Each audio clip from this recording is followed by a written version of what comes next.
Hey class, it is already week 7 now, and we are on part B for the Vietnam War. I think where we left off, we talked about the Tet Offensive, and that's where the North Koreans ended up coming to the south and having quick attacks over many different areas of South Vietnam.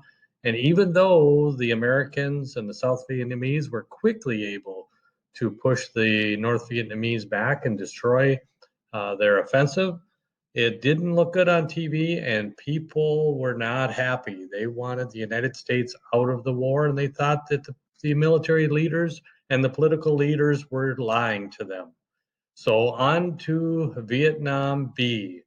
And as you notice here, you see some propaganda posters, and you see what's happening in these areas, and you see Johnson in the poster, and obviously Vietnam and death and everything that they're looking at there. And then the next one, obviously, the Great Society, and he had a noble cause. He wanted to make sure he lifted as many people out of poverty as he possibly could. He called it the Great Society. But you can see what the people thought about his administration. They weren't thinking about the Great Society. They were thinking of the death and everything that was going on in Asia. Johnson's popularity dropped in 1968 from 48% to 36%. Johnson announces that he's not going to seek reelection. Well, mainly he didn't, he was getting tired of everything that was going on. He was getting beaten down. And also, he knew that he had no chance of being reelected. So he wasn't going to accept or even try to get the nomination from his party for another term as president. And America's morale began to dip. So many people, a lot of people, obviously, that were being drafted were poor and minorities. There were severe racial problems, not only in the United States, but over in Vietnam as well. Same thing with major drug problems as well. What they decided to do is they decided that they were going to start rotating people quicker. Well, the problem is it would end up bringing new people in all the time.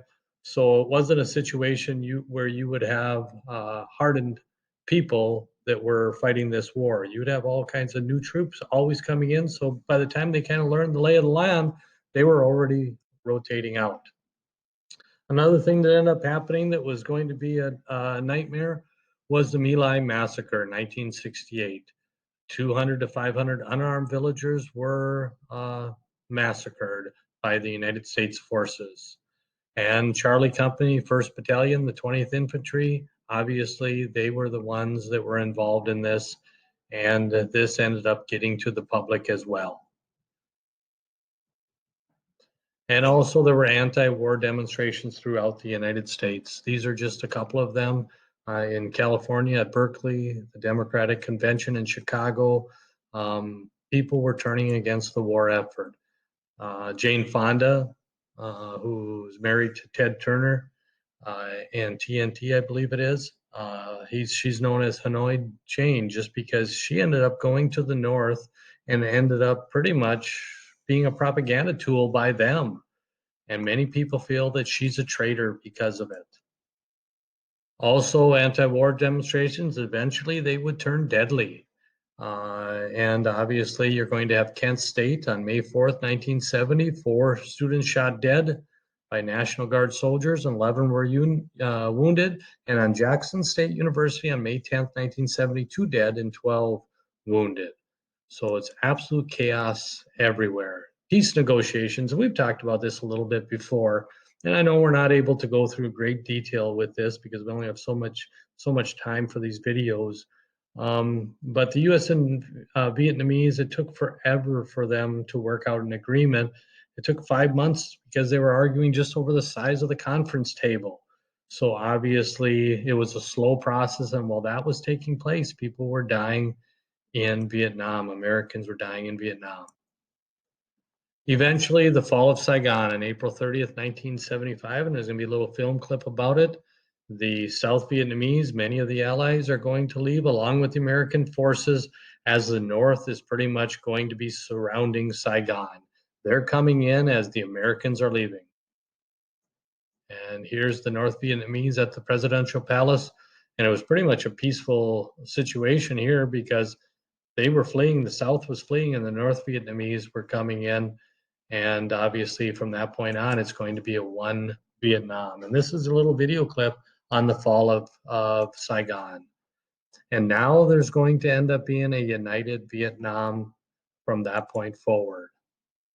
Some American PODs returned from the Hanoi Hilton, others did not. One of them that did return was Senator John McCain, a Republican from Arizona. He was held prisoner by the North Vietnamese, and obviously many others were as well, prisoners of war. Many of them didn't make it, but John McCain was one of them that did. 2,583 Americans were either POWs or missing in action, and they're still unaccounted for today. And in the end, Ho Chi Minh, if we have to fight, we will fight. You will kill 10 of our men, we will kill one of yours, and in the end, will be you who tires of it. So in other words, he knew that if he just kept on fighting, eventually public opinion would turn and they would be able to be victorious. Lessons for future American presidents. Obviously, wars are going to have to be shortened duration because the American public is not going to put up with long, drawn-out wars.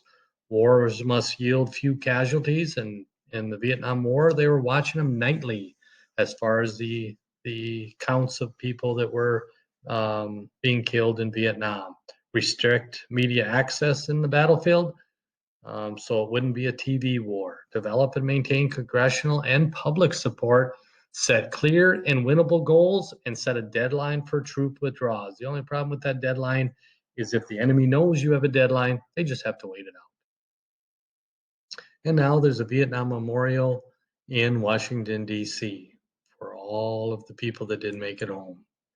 Memorial to the U.S. servicemen in Vietnam. 58,000, actually it's over 58,000 Americans died in Vietnam.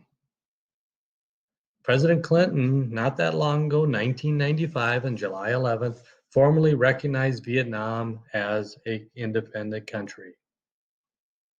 And then I want you to watch this little Khan Academy video, which isn't that long. Then we have some reading assignment.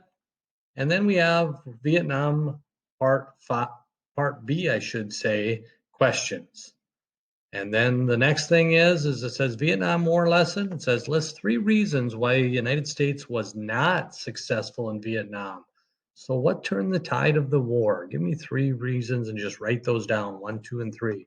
Then it says list 4 lessons the United States learned from the Vietnam for future wars if we would ever get involved.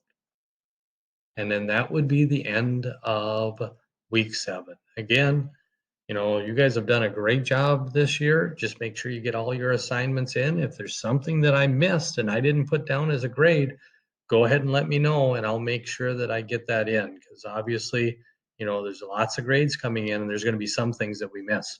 Again, you guys have done really well considering the situation. Hopefully next year in the fall, we're going to be able to all be together and be able to have class like we normally do, along with all of our activities and everything. Thanks for being patient, and thanks for just being great students all year long.